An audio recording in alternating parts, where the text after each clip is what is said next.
Good morning, adventurers. My name is Ben, and welcome to a morning show where I sit around, drink some tea, and talk about D&D. Oh, I oversteeped that a little bit. It's a little bitter. Today I have, for D&D, my You're the Greatest mug that several of my D&D party members got for me.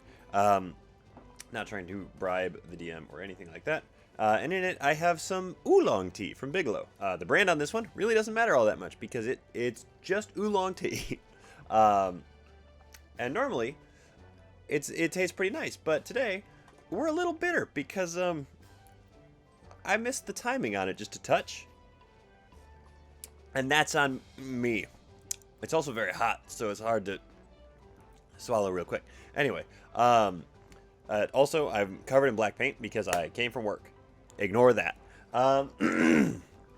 So, let's get into what we are actually talking about today. Today's video and tomorrow's video are going to be linked a little bit. Video episode, whatever. I'm still getting used to the fact that I'm publishing this as a podcast as well. They're going to be connected. We're going to be talking ability scores between today and tomorrow over the next 2 days, however you want to phrase that. Today we're going to be talking about like what each ability score is, like what it actually measures and stuff like that. And then tomorrow we're going to follow through on what it actually measures and like talk about what it actually means because in like real world application, because it so often people just kind of are like, oh, that's like an 18 in strength, and you're like, oh god, that's so strong. So I want to unpack that a little bit. And I know for me, at least, when I was starting off playing D&D, and especially when I was starting off running D&D, I struggled often with particularly the, intelligence wisdom thing, and that's kind of a judgment call, but I struggled to keep everything straight. I got it down now because I've been doing it for a while, but I think it's an important thing to talk about and give people a resource to reference if they need it. So, with all of that said, let's go ahead and let's get into it, shall we? Okay, it's not as burned as I thought it was because it is cooling down a little bit as we go here, and it tastes a little bit nicer. So, starting at, we're just going to run down the order that they always come in, starting off with strength. Strength, as one might guess, measures your physical strength.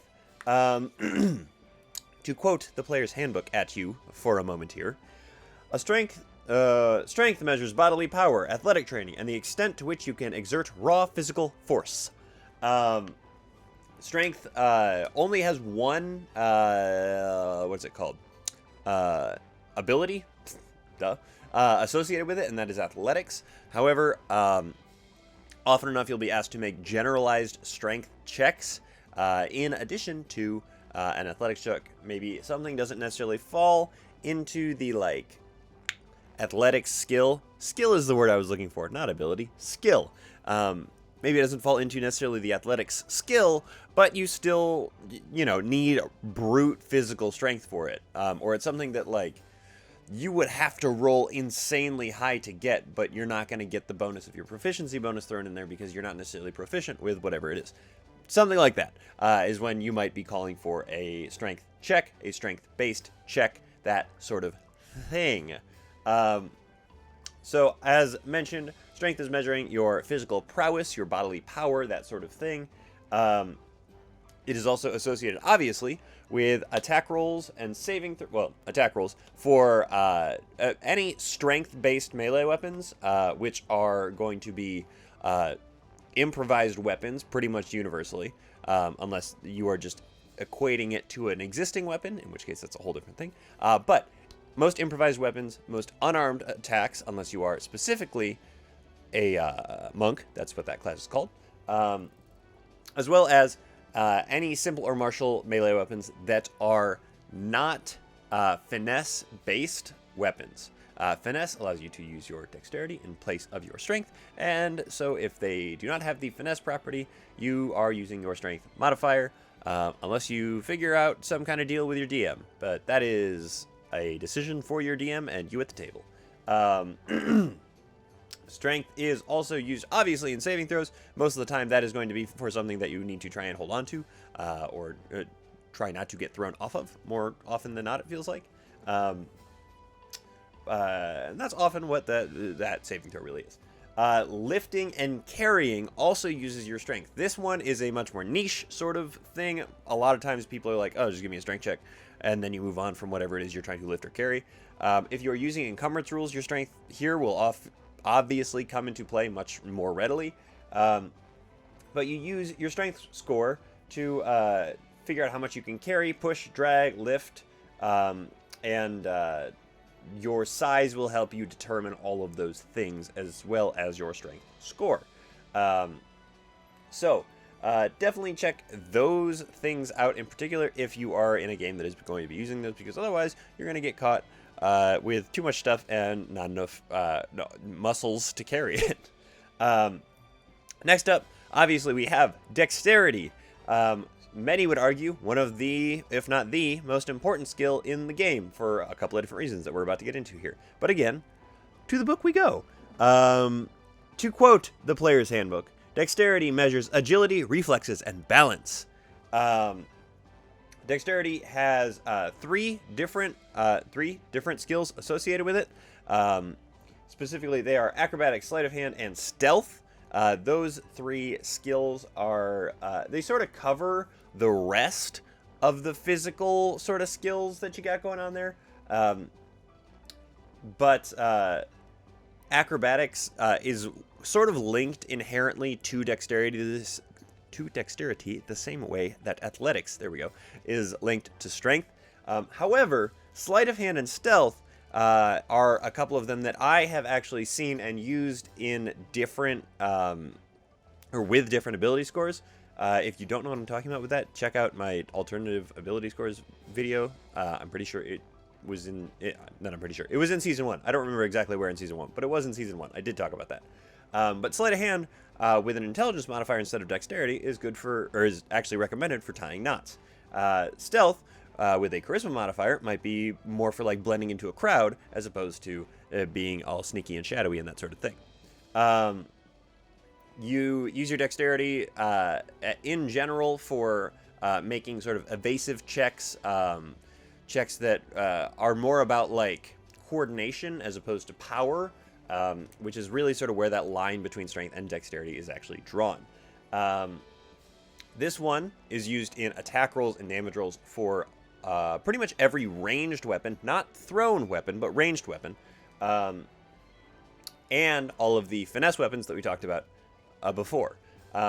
Also, if you are a monk, this is where your unarmed strike modifier will come into play, assuming that is what you want to use. If you have a higher strength than dexterity, you can use your strength in place of the dexterity in the martial arts thing. It's a whole thing. Don't worry about it. I mean, I guess do worry about it if you're playing a monk, but that not what we're talking about right now. The other thing, the two big things that people often will cite, I guess, to make the case that dexterity is the most important ability score, is the fact that dexterity also plays a major role in both your armor class and your initiative. Your initiative is literally just a dexterity check. It's not a skill, it's just a specialized dexterity check. So having a good dexterity modifier means that you will have better initiative. And your armor class, oftentimes your armor will allow you to add dexterity in either in part or in full to your armor class. Unarmored armor is, I believe, 10 plus your dexterity modifier. So that means that a 20 dex character with no armor has a maximum armor class of 15, which isn't great.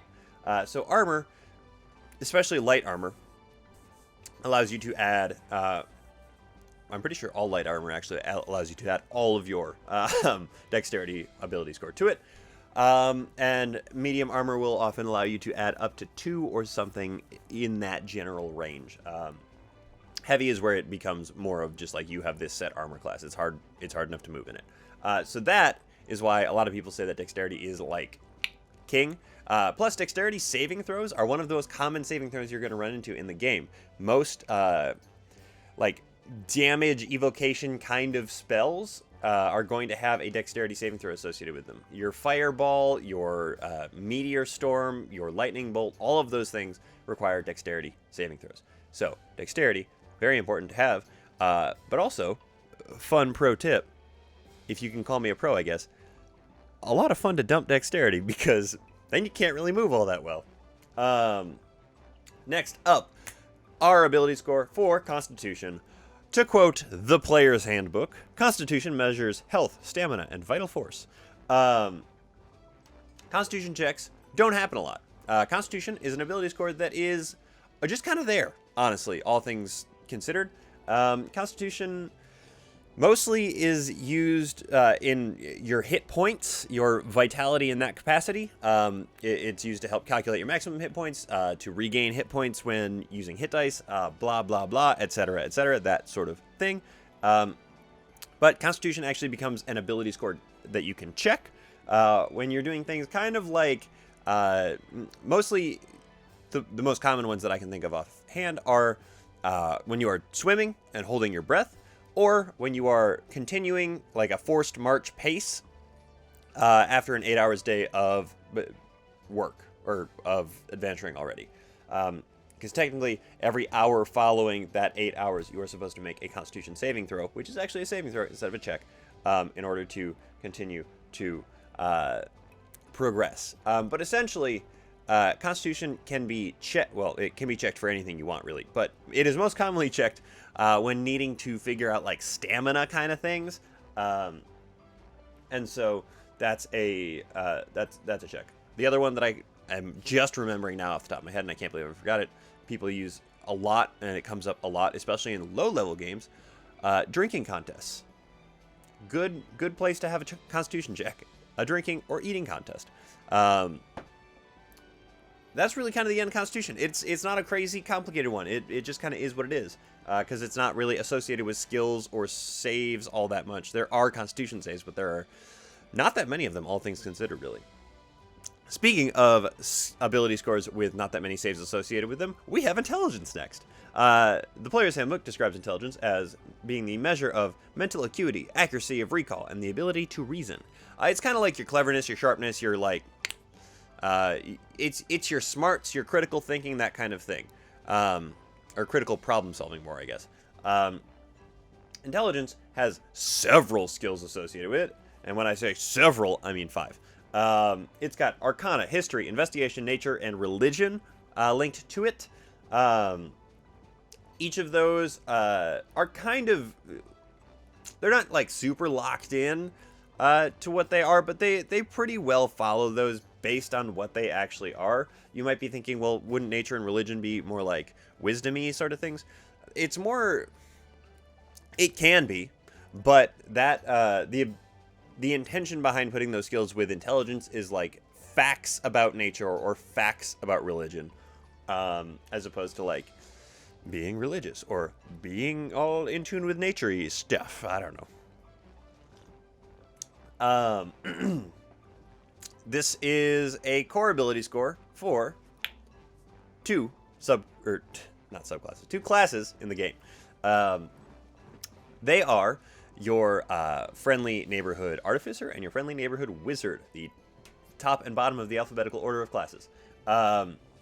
They both use intelligence as their spellcasting ability, and the artificer will use intelligence for a couple of other things. The battlesmith actually gets to use intelligence as its attack modifier, which is pretty cool, I think. But intelligence as a whole is used more in spells and ability checks as opposed to like physical combat. Again, the only way to really use physical combat with intelligence is to have that artificer feature working for you there. And as I mentioned when I was introducing this one,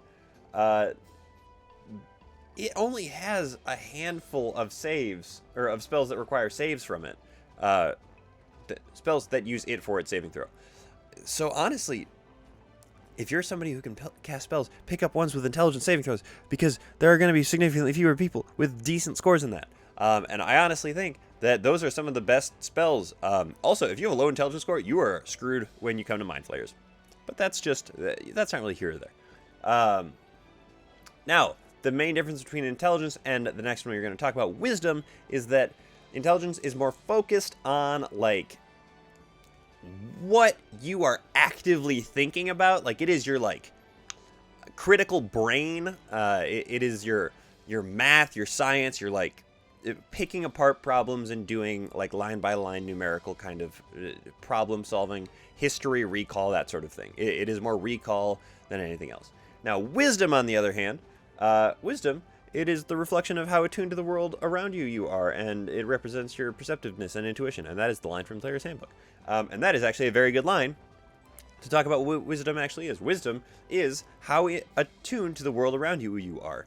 The reason you can be super smart but not very wise is that you can be an incredible, like, brain. You can be somebody who has fantastic ideas, who is incredible at problem solving, all of that, but your wisdom can be garbage, and you are not good at reading people or situations or paying attention to what is going on around you, and that is a perfectly reasonable image of a person you've just painted in front of you in the mid-air area. So it is not crazy to think that there is somebody who is an adventurer who has high intelligence, low wisdom. Or the flip could be the same. Thank you, Mr. Caduceus Clay, for being a very, very good example of that.